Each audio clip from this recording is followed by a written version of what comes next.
ऐसे एक एक स्टेप करके बताइए कैसे कैसे इसको क्रियान्वयन आगे क्रियान्वयन कैसे होगा। आज हम लोग सामाजिक न्याय समिति की रिपोर्ट लागू कराने के जैसा कि आज आपके यहाँ एक प्रमुख मुद्दों के ऊपर बैठक हुई है, उस बैठक के आप अध्यक्ष हैं, तो सर अपना परिचय देते हुए बताएं कि किस खास मुद्दों के ऊपर चर्चा हुई है। मेरा नाम साहू अक्षय भाई है। मैं पूर्व सदस्य हूँ राष्ट्रीय पिछड़ा वर्ग आयोग भारत सरकार, और मैं ये लड़ाई 2001 से लड़ रहे हैं, आज से नहीं। 2001 जब माननीय राजनाथ सिंह जी मुख्यमंत्री होते थे, एक कमरे में बैठ कर हम लोग डिस्कस करते थे, और उस समय उन्होंने लागू भी किया, लेकिन एक यादव समाज के व्यक्ति ने उस पर विघ्न डाली और उसको रोक दिया, और इस तरह से वो कैंसिल हो गया। हाँ, सुप्रीम कोर्ट में भी वो हो गया, रिजेक्ट हो गया। और यहाँ इसके बाद जस्टिस राघवेंद्र समिति बनाई गई, उसने रिपोर्ट दे दिया। 3-4 साल हो रहे हैं, और वो रिपोर्ट जो है कंडे बस्ते में डाल दी गई, कोई उस पर कार्रवाई नहीं हो रही है। रिपोर्ट है, और रिपोर्ट हम लोगों के पक्ष में कि ऐसा ऐसा वर्गीकरण होना चाहिए। 3 भागों में उन्होंने बांटा है, लेकिन दुर्भाग्यवश सरकार इस पर कोई चिंता नहीं कर रही है, हमको तवज्जो नहीं दे रही है कि ऐसे पिछड़े वर्ग हैं, ये तो देंगे, कहाँ जाएंगे। एक फीलिंग है सरकार के अंदर कि ये कहाँ जाएंगे, हमारा इस बारे क्या है कौन। तो वो फीलिंग को हम लोग दूर करना चाहते हैं कि ऐसा नहीं है। हम लोग अब किसी के बंधुआ मजदूर नहीं हैं, न रहेंगे।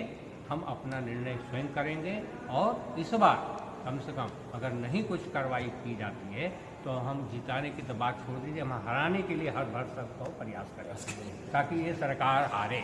ऑलमोस्ट सभी राज्यों में, केवल नॉर्थ के 2-4 राज्य हैं जहाँ नहीं है, साउथ के सभी राज्यों में वर्गीकरण है, और उनको 60% रिजर्वेशन मिल रहा, 60 से 65 तक। हाँ, तो ये रिजर्वेशन मिल रहा।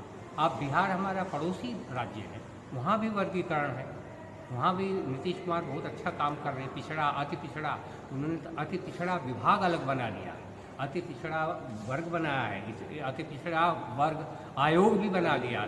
सोचिए, he has done so much, और he was the first man जो जाके प्रधानमंत्री से मिलकर बोलता है कि जातीय जनगणना होनी चाहिए। वी अप्रिशिएट हिम, हम उनका बहुत स्वागत करते हैं, और कोई मीटिंग अगर होती है तो हम वैसे आदमी को भी आमंत्रित करेंगे कि वो अपनी बात कर सके, क्योंकि वो सचमुच दिल से फाइट कर रहा है, जबकि वो कुर्मी समाज के अति पिछड़े वर्ग के नहीं है। ये विशेषता है। तो हम लोग चाहते हैं कि ये कार्य शीघ्रातिशीघ्र ये सरकार करे, और आगे जीत के आए, अपना काम आगे बढ़ाए, और नहीं तो फिर हम लोग करना या मरना, ये निश्चय है कि वेदर वी विल डू और डाई। जी, मेरा नाम सरजीत सिंह खंडसाल है, और ये सामाजिक न्याय समिति की रिपोर्ट लागू कराने के लिए हम कटिबद्ध हैं। बहुत ज़्यादा ना कहते हुए मैं यही कहना चाहूँगा कि जो पिछड़े वर्ग हैं, इनकी जनसंख्या लगभग 54 से 60% है, लेकिन जब आरक्षण की बात आई तो 27%, यानी लगभग आधा दिया गया। लेकिन उस आधे में भी कुछ दमंग जातियाँ सारा खा गई, और जो अति पिछड़े हैं, अत्यंत पिछड़े हैं, उनको इसमें कुछ नहीं मिला। खासकर Uttar Pradesh public service commission में जो हमारे SDM हैं, जो डिप्टी SP के पद हैं, वो हमारे अति पिछड़े और अत्यंत पिछड़ों के पद उनके हिस्से में नहीं आते हैं। तो इसलिए इस रिपोर्ट में 7%, 11% अति पिछड़े, अत्यंत पिछड़े 9, इस तरह का बंटवारा है। और हम चाहेंगे कि ये बंटवारा इस तरीके से हो, और इसी तरीके से राजनीतिक भागीदारी भी हम चाहते हैं। उनको इस बात से अवगत कराएंगे कि किस वजह से ये नहीं लागू हो, वो मैं आपको बताता हूँ। वो सोचते हैं कि ये 3 जातियाँ जो हैं दमंग हैं, मार्शल कौम है, और ये लोगों का वोट तो अपने आप मिल जाता, लेकिन आज स्थिति ऐसी नहीं है।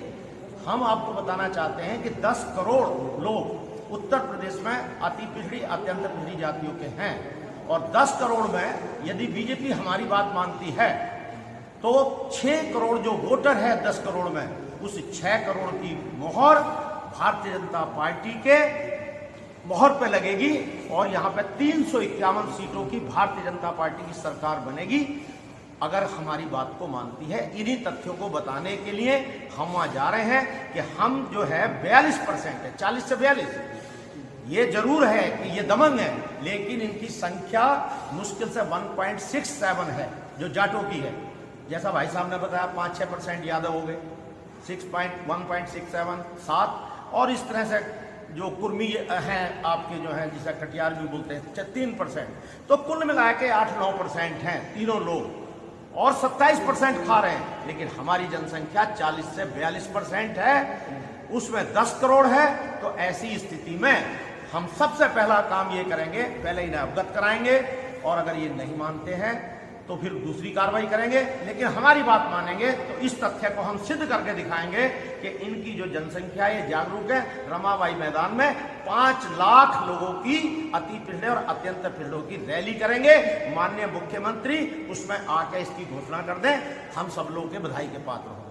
इतनी सी बात है। अगर सर वर्तमान सरकार भाजपा सरकार आपकी बात नहीं मानती है जी, तो क्या आगामी 2022 का जो चुनाव आने वाला है जी, उसमें आपकी पार्टी और आपके जो सहयोगी पार्टियां हैं जी, वो क्या चुनाव मैदान में उतरेंगी? देखिए हमारा लक्ष्य ना तो MP बनना है ना MLA बनना।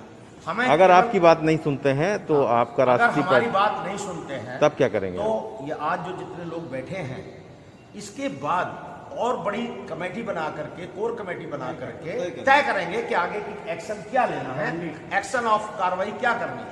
ये है तमाम स्टेट, बिहार और तमाम स्टेट में जो ये डिस्ट्रीब्यूशन हुआ है सामाजिक न्याय समिति का, जिस तरह से वहाँ के लोग बहुत ही अच्छी तरक्की में हुए हैं।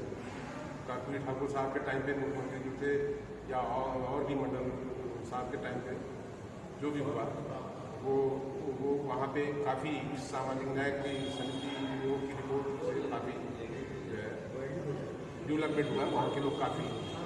तो मैं चाहूँगा कि सरकार हमारी सामाजिक न्याय समिति को शीघ्र लागू करेगी, अच्छा रहेगा। शुरू की है जब राजवंशी कमेटी 4 सदस्यीय कमेटी ने अपनी रिपोर्ट दी थी पिछड़े वर्ग को 3 भागों में बांटने के लिए सरकार को, और ये अक्टूबर 2078 में 2098 में इसको सबमिट कर दी थी सरकार के पास, यूपी गवर्नमेंट के पास। लेकिन उन्होंने इसको दाब के रखा हुआ है और कुछ पिछले वर्ग के मतलब अग्रणी जातियों के दबाव में इसको लागू नहीं कर रहा।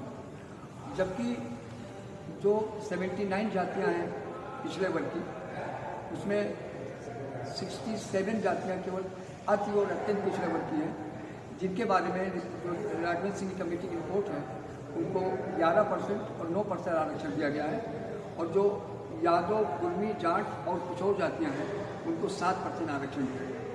तो अभी तक का ये हाल था, लगभग 1992 के बाद जब से आरक्षण लागू हुआ है, जितना भी आरक्षण का लाभ होता था उसको यादव और कुर्मी मोस्टली और जाट उठा रहे थे। और उसका कारण ये भी था कि ये जातियाँ थोड़ा संख्या में भी जाता है, जैसे यादव 5.5% है, कुर्मी 3% है, तो जाट 1.2% उत्तर प्रदेश में। तो ये लोग सत्ता में ज़्यादा अग्रणी रहे हैं और लगातार इनकी सत्ता रही है। जैसे मुलायम सिंह जी की सत्ता समाजवादी पार्टी की 10 साल तक रही है, और इसके पहले कांग्रेस की भी रही है। लेकिन जाट, यादव और कुर्मी हर पार्टी की सत्ता में जो रहे हैं, तो ये सारा लाभ 27% का 20% से ज़्यादा लाभ ये लोग लेते रहे हैं। यहाँ जितने अत्यंत पिछड़े लोग हैं इनको भी सत्ता में भागीदारी दी जाए, ये हमारी मुख्य मांग है। और उन्हीं समाज के लोग दबंग हैं, कब्जा करने वाले, DM SDM उनके साथ आए हैं, तो इसलिए हम लोगों को न्याय भी नहीं मिल पाता।